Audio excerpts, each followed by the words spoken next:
Hello everyone. మన ఏపీలో కొత్త ప్రభుత్వం ఏర్పడిన తరువాత కానిస్టేబుల్ ఉద్యోగాల భర్తీకి నోటిఫికేషన్ అయితే రిలీజ్ అయితే చేయబోతున్నారు.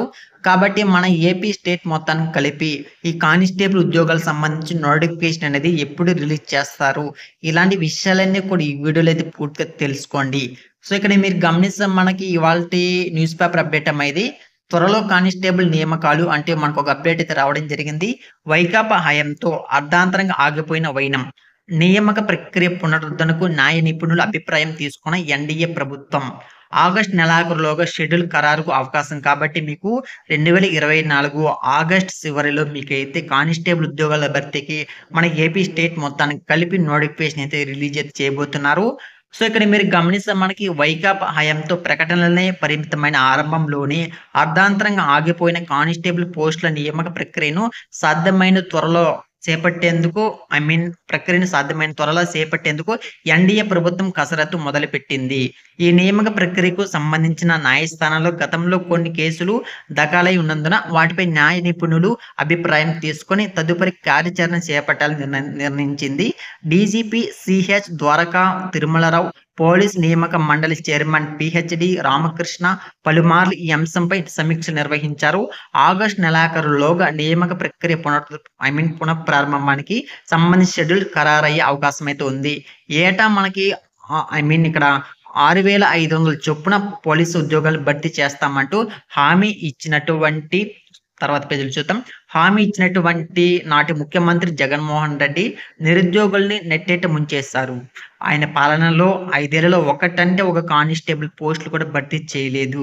నిరుద్యోగులు నిరీక్షింపజేసి చివరికి అధికారం చేపట్టిన 3.5 ఏళ్ల తరువాత 2022 నవంబర్ 27న 6,100 కానిస్టేబుల్ పోస్టుల భర్తీకి నోటిఫికేషన్ అయితే రిలీజ్ అయితే చేశారమ్మా. సో మీ అందరికీ కూడా తెలుసు 2022లో కానిస్టేబుల్ ఉద్యోగాలకు సంబంధించి నోటిఫికేషన్ అయితే రిలీజ్ అయితే చేశారు.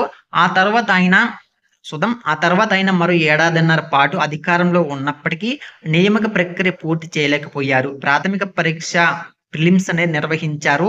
ఫలితాలు కూడా ప్రకటించిన ఆ తర్వాత దశలలో నిర్వహించాల్సినటువంటి పరీక్షను అతిగతి లేకుండా వదిలేశారు. అంటే ఇక్కడ మీకు 2022లో కానిస్టేబుల్ ఉద్యోగాలకు సంబంధించిన నోటిఫికేషన్ అయితే రిలీజ్ చేయడం జరిగింది.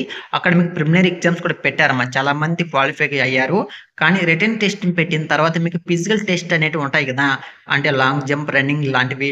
ఆ ఫిజికల్ టెస్ట్ వీళ్ళైతే కండక్ట్ అయితే చేయలేదు. ఫిజికల్ టెస్ట్ కానీ మెడికల్ టెస్ట్ కానీ ఇవేవి కండక్ట్ చేయలేదు అంటున్నారు. అతిగతి లేకుండా వదిలేశారు. ఎన్డీఏ ప్రభుత్వం ఆ నియామక ప్రక్రియ కొనసాగింపు బాధ్యత తీసుకుంది.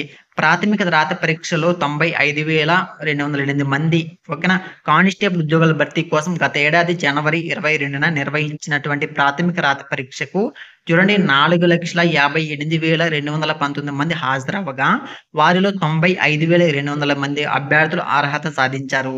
గత ఏడాది ఫిబ్రవరి 5న ఈ ఫలితాలు విడుదల కూడా అయ్యాయి. వీరందరికీ ఆ వెంటనే రెండో దశలో దేహదారుడే చెప్పాను కదా ఫిజికల్ టెస్ట్ అనేసి. సో ఫిజికల్ టెస్ట్ కానీ శారీరక సామర్థ్య టెస్ట్ కానీ పరీక్షలు నిర్వహించాలి. గత ఏడాది మార్చి 13న 20న తేదీ వరకు నిర్వహిస్తామంటూ తొలుత షెడ్యూల్ విడుదల చేసి హాల్ టికెట్లు కూడా జారీ చేశారమ్మా. చివరికి పట్టుభద్రులై ఎమ్మెల్యే ఎన్నికలలో సాకుతో వాయిదా వేశారు. ఓకేనా. సో రిటర్న్ టెస్ట్ పెట్టారు, తర్వాత ఫిజికల్ టెస్ట్, మెడికల్ టెస్ట్ సంబంధించి హాల్ టికెట్ కూడా రిలీజ్ చేశారు. తర్వాత మనకి ఎన్నికలు వచ్చేస్తాయి కదా, ఎలక్షన్స్ కోడ్ అయితే వచ్చేసింది కదా.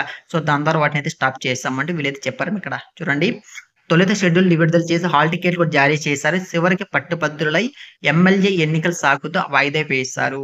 ఒక ఎమ్మెల్యే సంబంధించి అప్పుడు మనకి ఎలక్షన్ జరిగాయి కదా, అందరితో ఆ నోటిఫికేషన్ సంబంధించి పూర్తిగా స్టాప్ చేశామంటున్నారు. ఆ ఎన్నికలైపోయాక కూడా నియామక ప్రక్రియ కొనసాగించకుండా వైకాపా ప్రభుత్వం ఆపివేసింది. దీంతో అసలు ఈ పరీక్షలు నిర్వహిస్తారో లేదో తెలియక అభ్యర్థుల్లో తీవ్ర ఆందోళన నెలకొంది. నోటిఫికేషన్ జారీ కంటే 2 ఏళ్ల ముందు నుంచి అభ్యర్థులు ఈ పరీక్షకు సన్నద్ధమవుతున్నారు. వేరే పనులు చూసుకోలేక ఈ పరీక్షలు ఎప్పుడు నిర్వహిస్తారో అర్థం కాక వారు మనోవేదంతో నలిగిపోతున్నారు. ఈ నేపథ్యంలోనే వారికి ఊరట కలిగించేలా ఎన్డీఏ ప్రభుత్వం నిర్ణయం తీసుకుంది. తదేపీ హయాంతో 3 నెలల్లోనే నియామక ప్రక్రియ పూర్తవుతుంది అంటున్నారు. అంతకు అంతకుముందు ప్రభుత్వ హయాంతో ఎస్ఐ, కానిస్టేబుల్ ఉద్యోగాల భర్తీ కోసం 2018 నవంబర్, డిసెంబర్ నెలల్లో నోటిఫికేషన్ విడుదలయ్యాయి. వాటికి సంబంధించిన ప్రాథమిక రాత పరీక్ష గాని, దేహదారుఢ్య పరీక్ష గాని, శారీరక సామర్థ్య పరీక్షలు గాని, తుది రాత పరీక్ష గాని అన్ని కేవలం 3 నెలల వ్యవధిలో 2019 ఫిబ్రవరి నాటికి పూర్తి చేశారు. ఇప్పుడు కూడా అదే వేగంతో నియామక ప్రక్రియ పూర్తి చేయాలని అధికారులు భావిస్తున్నారు. కాబట్టి మనకి ఏపీలో ఉన్నటువంటి కానిస్టేబుల్ ఉద్యోగులకు ఎవరైతే ఎదురు చూస్తున్నారో వాళ్ళకైతే మంచి అవకాశం. మీకు ఈ నెలాఖరులో మీకైతే నోటిఫికేషన్ రిలీజ్ చేస్తున్నాం. వితిన్ 3 మంత్స్‌లో మీకు నోటిఫికేషన్ ఆగస్ట్‌లో నోటిఫికేషన్ రిలీజ్ చేస్తారు. తర్వాత 3 మంత్స్‌లో మీకైతే జాబ్స్ కూడా వచ్చేస్తాయి అనేసి మనకు క్లియర్ ఇక్కడ మనకైతే మెన్షన్ చేయడం జరిగింది. 3 నెలల్లో మీకైతే జాబ్ కూడా ఇచ్చేస్తాం అనేసి. ఓకేనా? సో ఇది ఈ అప్డేటు. ఈరోజు మనకి ఈనాడు న్యూస్ పేపర్‌లో వచ్చినటువంటి అప్డేటు.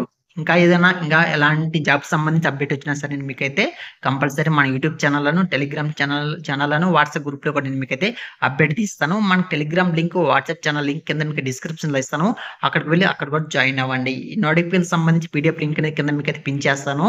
అక్కడ వెళ్లి డౌన్‌లోడ్ చేసుకొని ఇంకా క్లియర్‌గా చదువుకోండి. ఓకేనా? సో ఇది ఇవాల్టి update. So finally thanks for watching this video.